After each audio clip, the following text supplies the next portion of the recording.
여러분에게 하나님의 크신 은총이 함께 하시기를 주님의 이름으로 축복합니다.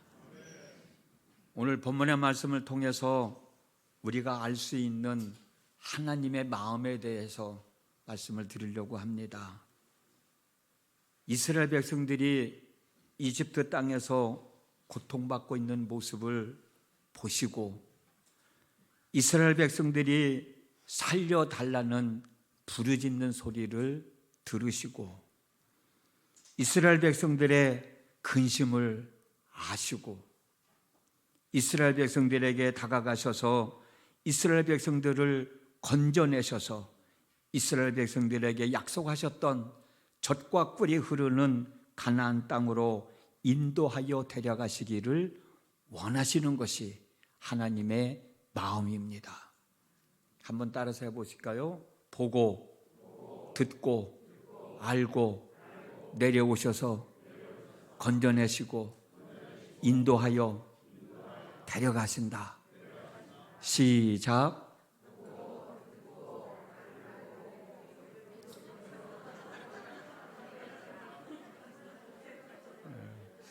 보고 듣고 알고 내려오셔서 건져내시고 인도하여 데려가신다. 인도하여 건져내시고 끝나는 게 아니고 건져내셔서 인도해서 데려가신다. 거기까지. 그게 하나님의 마음이에요. 하나님은 이스라엘 백성들을 보시고 그들이 부르짖는 소리를 들으시고 그들의 근심을 아시고 그들에게 다가가셔서 그들을 건져내시고 인도하여 데려가시기를 원하시는 거예요. 그래서 하나님은 모세를 부르셔서 모세로 하여금 이 일을 하게 하셨고 모세는 하나님의 뜻을 받들어 이집트의 바로 왕을 찾아가서 하나님께서 말씀하신 대로 우리들은 사흘 길쯤 광야로 나가서 하나님께 제사를 드리려고 한다. 그러니 우리들로 하여금 사흘 길쯤 애굽을 떠나 광야로 나가서 하나님께 제사를 드릴 수 있게 해달라고 요청을 하거든요. 그런데 바로는 거절합니다. 하나님은 당신의 뜻을 거절한 바로에게 재앙을 내리셨는데 첫 번째 재앙은 나일강을 피로 물들이는 것이었고 두 번째 재앙은 개구리들이 왕궁에 나타나게 하는 것이었고 세 번째 재앙은 티끌이 이가 되게 하는 것이었고 네 번째 재앙은 파리가 온 이집트 땅을 뒤덮게 하는 것이었어요. 바로는 이 재앙들을 다 겪고 난 후에 모세를 불러서 너희는 제사를 지내되 광야로 나가지 말고 이 땅에서 이 이집트 땅에서 하나님께 제사를 지내라는 거예요. 하나님은 이집트 땅을 나가서 사흘 길쯤 광야로 가서 거기서 제사를 드리라는 건데 바로는 이집트 땅을 나가지 말고 그냥 여기서 하나님께 제사를 드리라는 거예요. 하나님은 바로의 제안을 거절하십니다. 그러자 바로는 정 그렇게 제사를 드리겠다면 광야에서 하나님께 제사를 지내라. 그러나 사흘씩이나 너무 멀리 가지 말고 그냥 광야 근처 어디에 가서 하나님께 제사를 드리라는 거예요.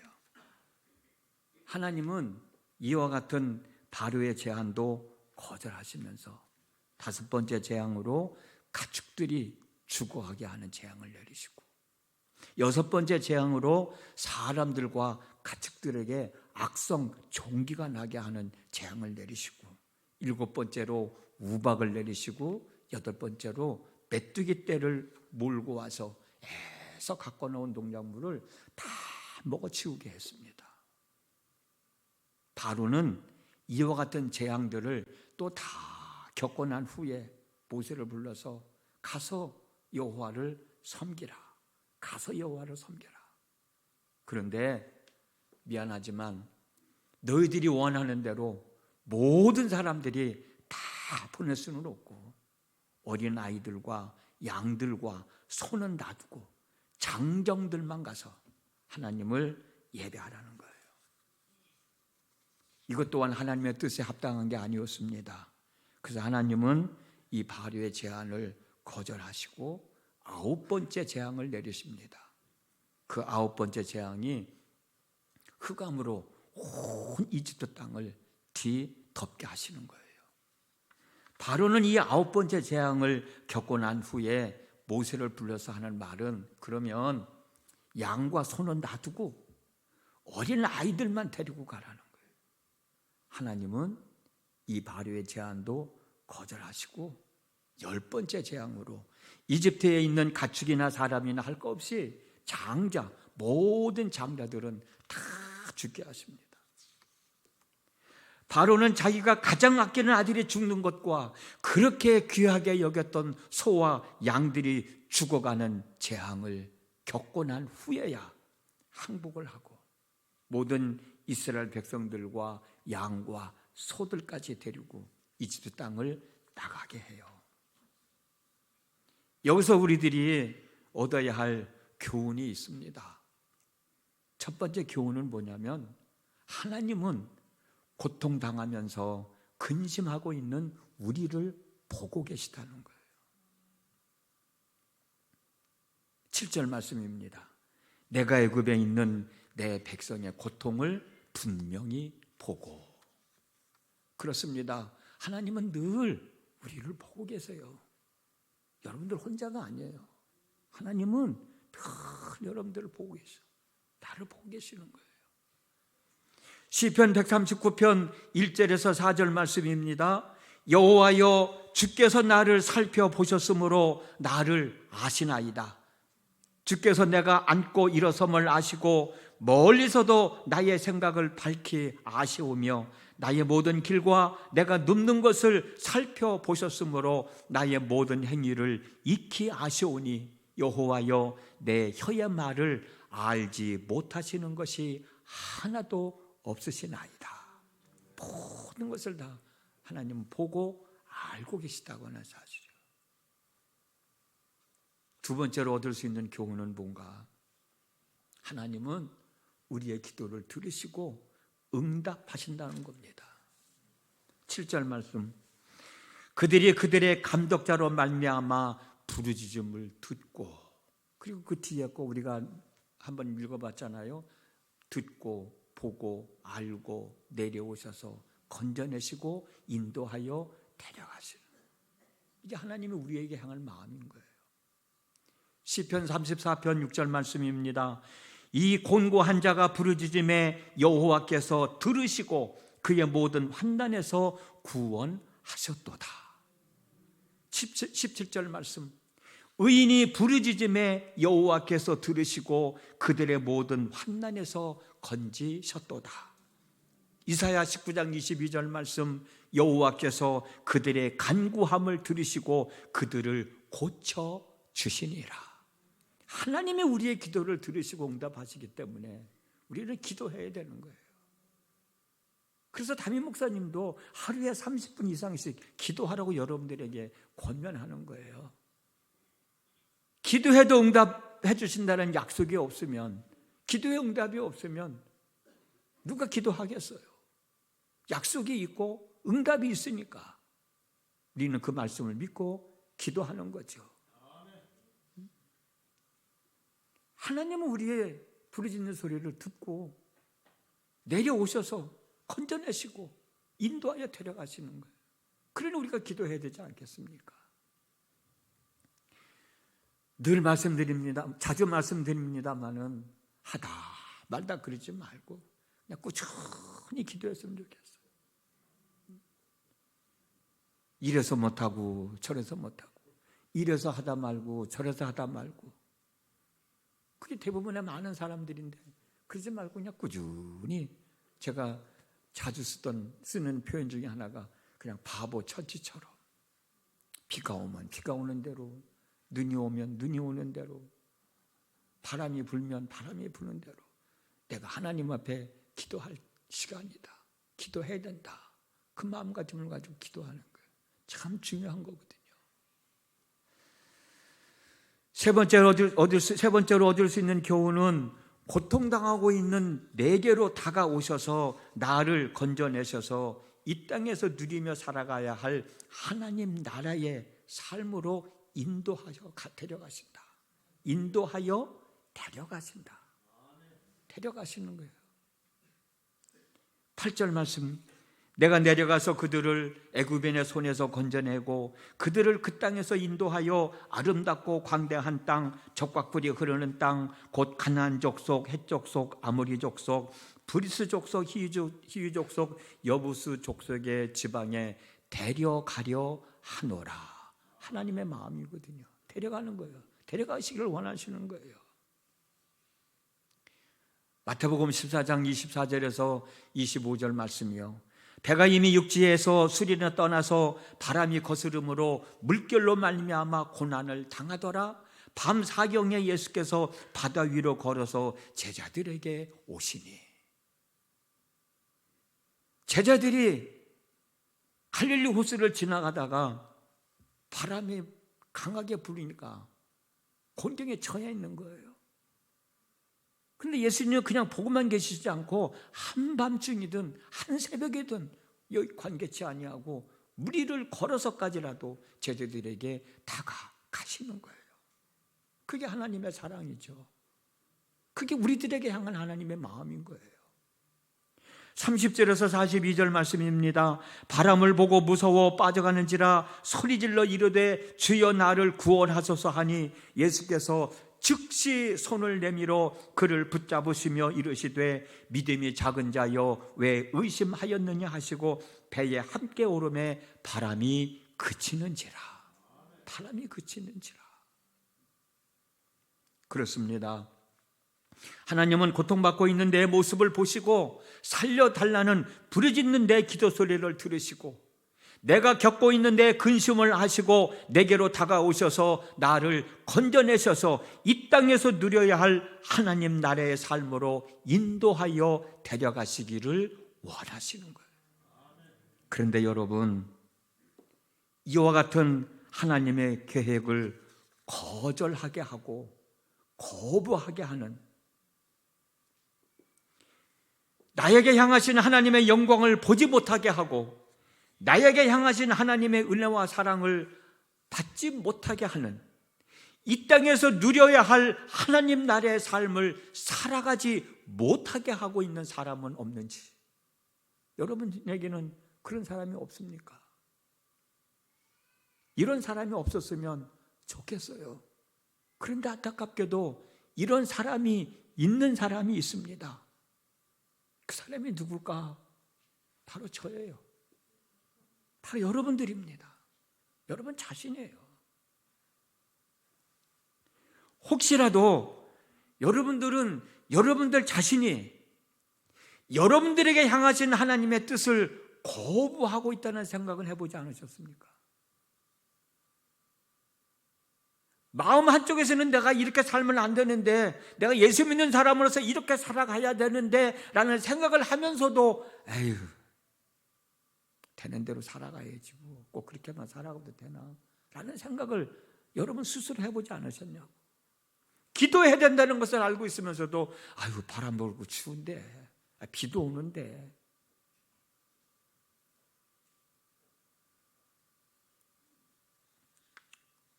우리는 우리가 당하고 있는 고통에서 벗어나게 해달라고 부르짖고 기도합니다. 그러면 하나님은 이러한 우리를 보시고 부르짖는 소리를 들으시고 무엇 때문에 그러는지를 아시고 우리에게로 다가오셔서 우리를 건져내시고 인도하셔서 이 땅에서 누려야 할 하나님의 나라의 삶으로 데려가시고, 그렇게 하시려고 우리들에게 야, 이것 좀 이렇게 해봐, 저것 좀 저렇게 해봐라, 야, 이 말씀 좀 순종해봐라, 야, 이 말씀 좀 순종해봐라, 이런 저런 것들을 요구하시는데 우리 스스로가 하나님이 요구하고 계시는 사항들을 거절하고 있다는 생각은 안 해보셨느냐고요. 바로와 같이 한번 잘 생각해 보십시오. 하나님은 이스라엘 백성들이 광야로 사흘 길쯤 나가서 제사를 드리는 것을 원하셨습니다. 그게 하나님이 원하시는 거였어요. 그런데 바로는 광야로 나가지 말고 그냥 여기서 예배 드리라는 거예요. 이집트 땅에서 예배 드리라는 거예요. 이집트 땅을 나가지 말고 이집트 땅에서 제사를 드리라는 것은 이집트 땅에서 그냥 머물러 살라는 얘기예요. 그냥 머물러 살라는 거예요. 이집트 땅에서 그냥 머물러 살라는 것은 변화되어지는 삶을 살지 말라는 얘기입니다. 그런데 여러분, 이스라엘 백성들이 적각불이 흐르는 가나안 땅을 가려면 이집트 땅을 나와야 되잖아요. 이집트 땅을 나오지 않으면 절대로 가나안 땅을 향해 나갈 수가 없잖아요. 우리가 하나님의 은혜를 입으려면 은혜의 자리로 나와야 되잖아요. 나가지 말라는 거예요. 누가? 내가. 누구에게? 나에게. 여러분 자신이 여러분 자신에게.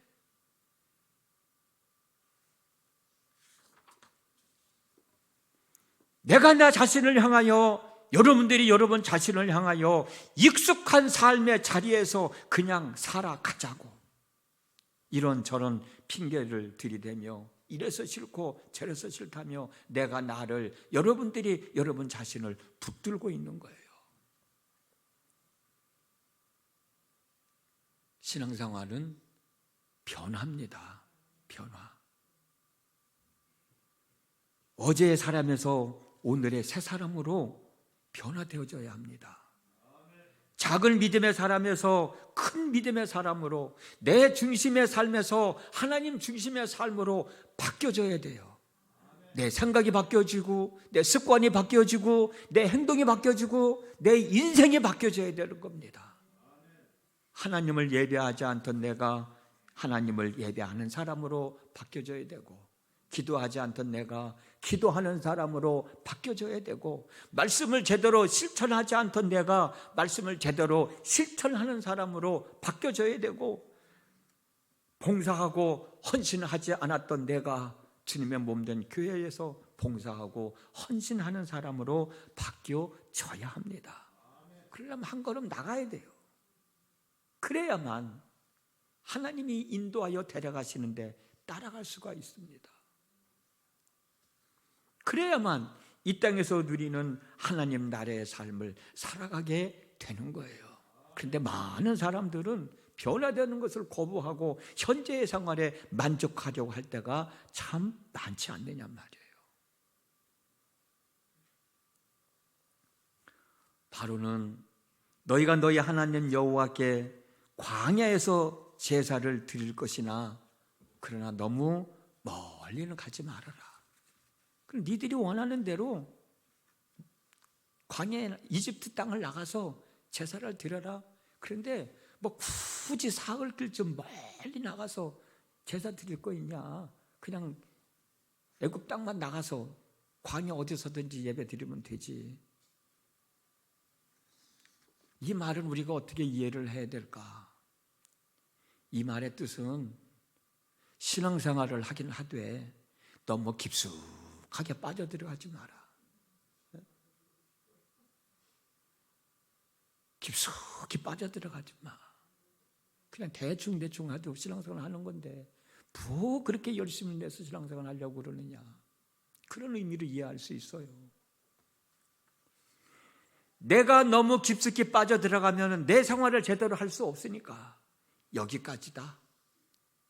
여기까지만 내가 할 수 있는 거야 라고 선을 그어놓고 그 이상을 넘어가지 않으려고 하는 사람들이 참 많아요.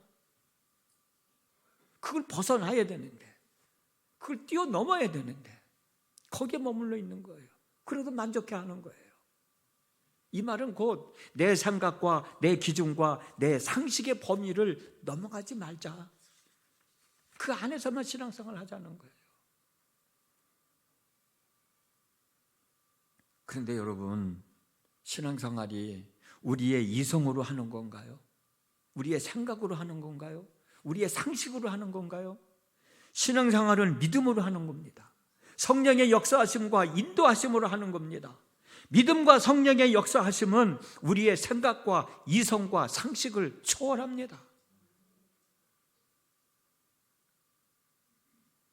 내가 내 생각에 갇혀서 있기 때문에 그 이상의 것을 할 수 없으니까 그 이상의 것은 우리가 경험하지 못하고 사는 거예요.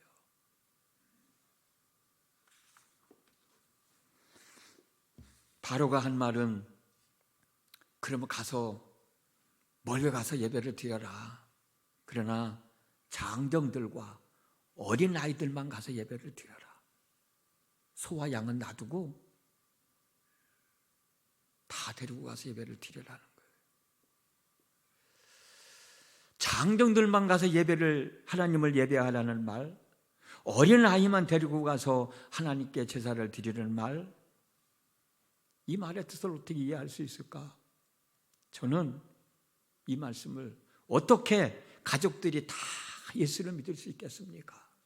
신앙에는 자유가 있고 내 자식들도 내 부모님들도 나름대로의 생각이 있는데 어떻게 온 가족이 다 신앙생활을 해야 된다고, 어떻게 온 가족이 다 예수를 믿어야 된다고 강요할 수 있겠느냐고 내가 여러분 자신에게 이야기하고 있는 거예요. 그러다 보니 부모님들이 먼저 자녀들의 신앙을 포기하는 겁니다. 부모님들 생각으로 지금은 우리의 시험 때니까 우리 애가 지금 고3이니까 우리 애 나이가 아직 어리니까 우리 아이가 직장 다니냐고 피곤하니까 이런 이유를 대면서 아이들의 신앙을 외면하는 거예요. 그런 부모님들 없어요? 자녀들은 부모님이 안 믿겠다는데 내가 부모님을 어떻게 할 수 있는 것도 아니고 어떻게 하겠나, 그런 생각을 가지고 부모님들이 안 믿는 부모님들을 스스로 포기하고 마는 거예요. 그런데 여러분, 바울은 사도행전 16장 31절과 32절에서 주 예수를 믿으라, 그리하면 너와 내 집이 구원을 얻으리라 라고 말씀을 하시면서 주의 말씀을 그 사람과 그 집에 있는 모든 사람들에게 전했습니다. 그 사람과 그 집에 있는 모든 사람들에게 주 예수를 믿으라고 권면했다고 한 것은 그 집에 있는 모든 식구들이 다 예수를 믿어야 된다는 뜻이에요.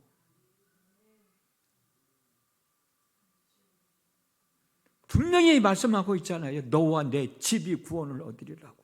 그런데 우리는 우리 생각으로 애들은 이래서 안 되고 안 믿는 부모는 이래서 안 되고 스스로 포기해버리는 거예요. 내가 나에게 포기해버리는 거예요. 포기하라고 얘기하는 거예요. 그래서 시험 때려서 나이가 어리니까 고3이니까 직장 다니느라고 피곤하니까 한참 나이인데 돌아다녀야지 라는 생각 등등으로 아이들의 신앙을 먼저 부모님들이 포기해버리는 거예요. 절대로 하나님이 원하시는 일이 아니죠.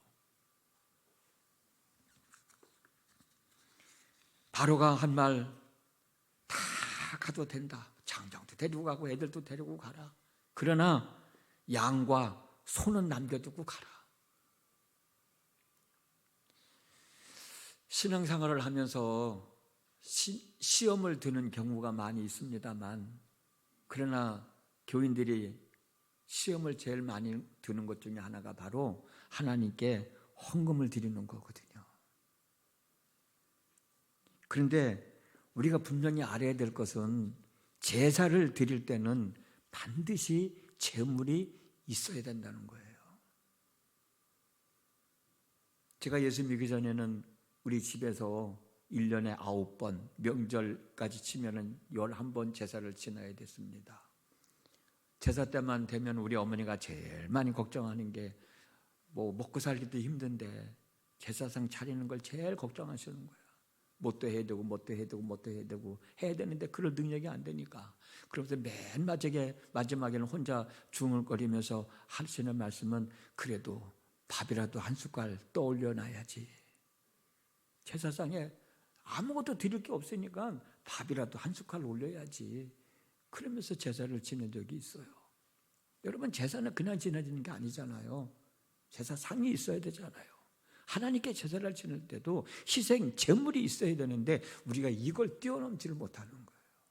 내 생각 때문에.